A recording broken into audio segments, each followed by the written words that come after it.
every weekday till 8 p.m. from 5 to 8. Right now, I was going to talk to you about how important it is. If you are a business owner, if you are, a leader in your business, I mean, all these are important things to, your goal might initially be to, push yourself or push your team to perform better, hit those revenue targets, achieve that certain amount of baskets in a basketball game, even if it is, scoring a certain amount of touchdowns in a NFL game, or even if it is in a rugby game, scoring that certain amount of tries, right? So I myself as a sportsman, I know, how difficult it is, pushing your team or your employees to, come to a particular sense of performance up to expectation, right? Now another, I was talking about how cool it is for sportsmen to push themselves into, becoming business owners or franchise owners. But a few other things, that are proven to show a bit of performance, in terms of happiness or revenue reach, at least, is to include and diversify your team more in the operations. Whereas you might always come to a point where you think, you are the only one. You at the end of the day are doing your best at a certain extent, right? You might believe that, but then one thing you need to understand is that your team also might be doing their best as far as they are aware of. So if you are to push them, if you are to motivate them, how are you going to actually do this? How are you going to actually get the best of it? Now, I've got a couple of tips for you here in the lines of how, and a bit of an approach as to how you can look at pushing yourself to, or your team to perform better. Now, this is the buzz. I want you guys to stay tuned here. I want you guys to engage with me. I want you guys to comment on our videos, on our posts. We are Relaks Radio. We are on Instagram. We're on Facebook. We're on YouTube. Just leave a comment. You can basically reply to our stories, inbox us, and now just give us a call even, right? So I'm coming to the point where I'm talking about how, if you are a leader in your business or your team, it's just a matter of understanding your team better. First of all, diversity and inclusion is two different things, right? Now, if you're trying to understand what inclusion is, it is very similar to diversity, but then it is interchangeably different. Now, it's not the exact same thing. So if you're looking at diversity and inclusion, they are very much needed in order to create a positive, I'd say, environment, or if it is a work culture. Now, first of all, before that, you need to understand what type of work culture are you looking at. Are you looking at a laid back kind of thing? Are you looking at a hardworking team? Are you looking at an innovative team that are concentrated around getting a lot of things done efficiently and then just getting the job done? Or are you looking at a crowd where you want them to come together, spend a lot of time together, get to know each other well? There's a lot of different work cultures we experience. Now, if you look at the companies like Google, like Facebook, you understand how they're more free towards what the employees want. If they want to work from home, you have that option, and then if you want them to live in the campus, you have that option as well.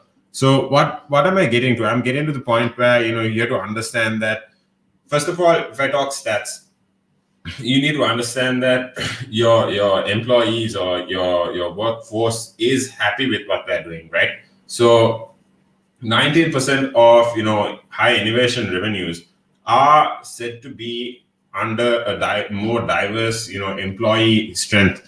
And what I mean by that is it's not just one type of employee or one type of culture in the office. You have multiple people gelling up or mixing up with each other to come out with a final product for yourself. So the second thing I was going to talk about is how 43% of companies are proven to have higher profits if they have a diverse board. Diverse board meaning even if it's gender wise, if it is race wise, it doesn't have to be one of the two. You always can push for both as well. And companies that are ethnically diverse basically are proven to have 60% more financial returns than normal companies. Now here it's basically, I'd say, Because I mean, through personal experience, right, I would say that, if it is always guys around in the office, and if it's always, guy boy talk and kind of things, apart from where when there is a lady as well, if it comes to just chilling, or even if it is coming to strategizing and getting a plan done out, right, the operations are always different. And coming up with different people from different backgrounds, that adds a lot of perspective to tackling a problem. Something as little as, now we were talking about how last week in the UK, coming to a 4-day work week instead of 5 is becoming, a trend, or it is a big conversation now in post COVID, right? So if it comes into a point where, if you are connecting with your employees, you need to understand if they are okay with this, first of all, right? And then if they are willing to, put in the hours, the more concentrated version of themselves on those 4 days, right? If you are looking at talking to them on a more inclusive journey, or if you're looking at connecting with your employees, you need to keep in mind that this attitude might be a bit the attitude change might be a bit of a difference initially, but then you need to always give them that sense of inclusion, and you need to let them feel that they're heard, right? The second tip I would say is, coming to a point where you need to be more open-minded. Now, when you're more open-minded, basically you can connect with your team more. You can basically understand, what problems or why they are saying things in the lines of what they're saying, and then push for tackling those problems, right? So the next thing I wanted to say was, how you can basically support and celebrate your employees' differences. Now, it was Ramadan yesterday. If it was, Christmas in December, now I'd be so happy to celebrate both celebrations throughout my work career in the same year, right? Because just simply because of the fact that I'm exposed to both religions, or if it is even Hinduism, things like that, because it's a super mix up. You learn to cherish, or you learn to appreciate different cultures, different backgrounds, different traditions. It's a super story, because there you learn to even tell the story. You learn to understand why they do the things they do, and the benefits of it for you. Even, I mean, it's not like you have to push yourself into believing that, but just be open minded. That's my approach to it, because as long as you are aware of the fact that this separation is just an illusion, right? Any labeling is just an illusion. You start listening to more opinions, and you start being more open minded. You start absorbing more knowledge into your head, and then always on the way to success, these are important characteristics of leaders. You'll always see that they're open to understanding what different people's opinions are.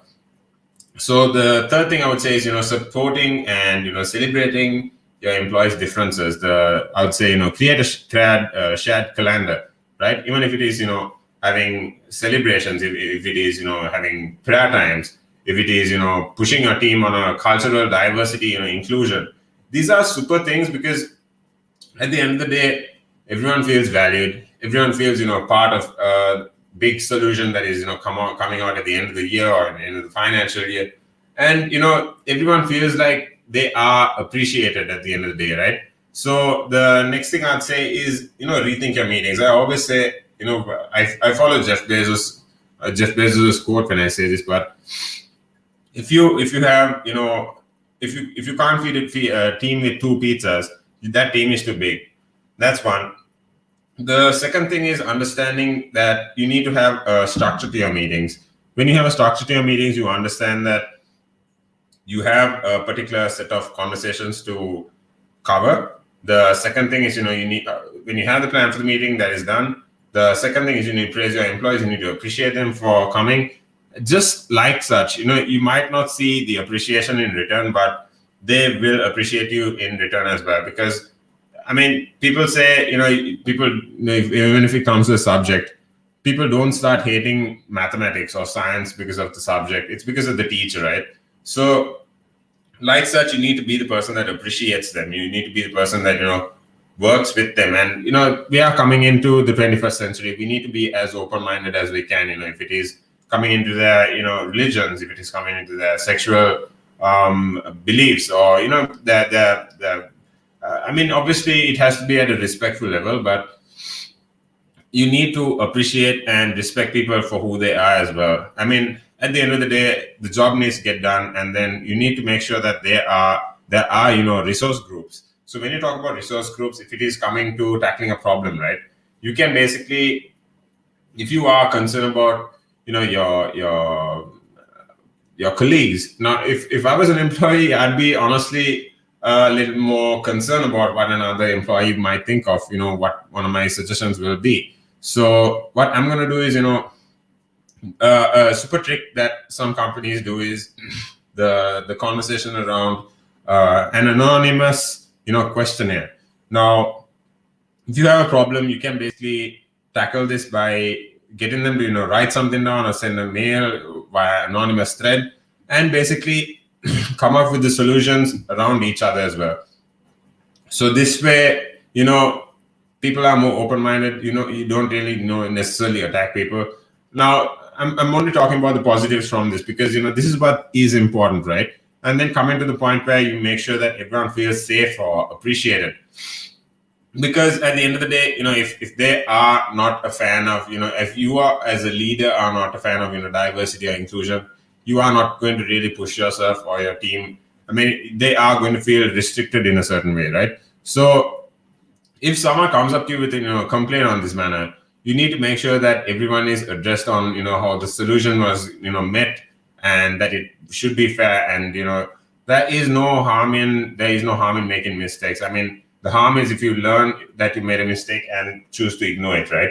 So the next point I talk about, the last point I talk about is, speaking up about inclusion, because at the end of the day, if you are the person, pushing your employees, that is not going to be enough. You need to make sure that they are, systematically pushing themselves as well. So, include a core value on your onboarding material, make sure that, they feel more value apart from the fact that they're just a part of a senior team, or if they're part of the marketing team or something of that sort, right? Just make sure the fact that they're more included, or they are, their voice is heard, basically, right? So again, celebrating diversity on social media. Now, this again elevates your brand. This pushes out for more approaches from, if you are hiring, right?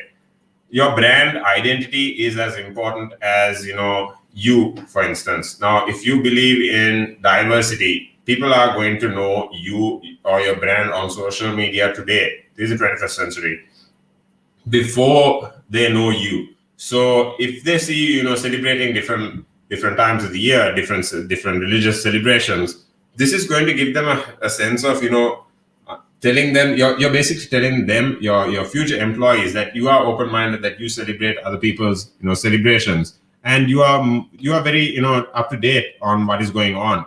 Now, I want you guys to comment on the video here. We're with you every weekday. I'm with you every weekday on The Buzz from 5 to 8 p.m. Now I'll be with you on YouTube, on Facebook, on Instagram. I'd appreciate you if you guys can share this message, if you guys can, comment on our pictures, on our videos, and like our posts. I'll be here with you right here tomorrow